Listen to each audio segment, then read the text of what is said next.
ठाणे जिल्ह्यामध्ये पावसाच्या red alert नंतर शहापूर तालुक्यामध्ये गेल्या 2 दिवसांपासून मुसळधार पाऊस सुरू आहे।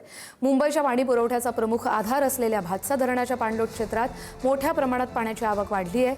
सापगाव जवळ भातसा नदी दुथडी भरून वाहते आणि पाणी पातळीमध्ये झपाट्याने वाढ झाली आहे। प्रशासनाने नागरिकांना नदी काठावर जाणं टाळावं असं आवाहन केलंय।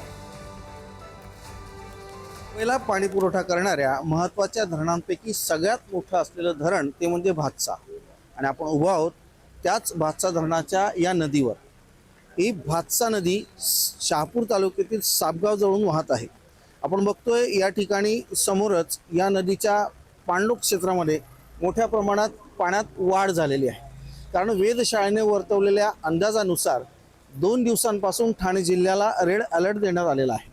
त्याही अगोदर या शहापूर तालुक्यात धरण क्षेत्र वगळता रिपरिप पाऊस सुरूच होता, पण गेल्या 2 दिवसांपासून धरण क्षेत्रात देखील मुसळधार पाऊस पडत असल्यामुळे या ठिकाणी भातसा नदीचं पात्र जवळपास आता ह्या पुलाला स्पर्श करण्याच्या मार्गावर आहे। एकंदरीतच बघितलं तर आजच्या घडीला भातसा नदीचा एकूण जो पाणलोट क्षेत्रातला जो पाणी साठा आहे, जो भातसा धरणामध्ये साठवलेला असतो तो 31.44 आहे।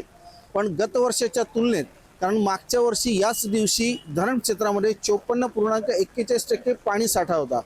मोठ्या प्रमाणात या ठिकाणी पाणी साठा जरी कमी असला पण सतत पडणाऱ्या पावसामुळे मुंबईकरांच्या पाण्याची चिंता ही लवकरच मिटेल असं चिन्ह या ठिकाणी दिसतंय। भातसा नदीच्या या पाणलोट क्षेत्रामध्ये मोठ्या प्रमाणात पाणी येणं सुरू आहे आणि त्यामुळेच मुंबईकरांच्या पाण्याची चिंता निश्चितच मिटणार आहे। उमेश जोशी, पुढारी न्यूज, शहापूर, ठाणे।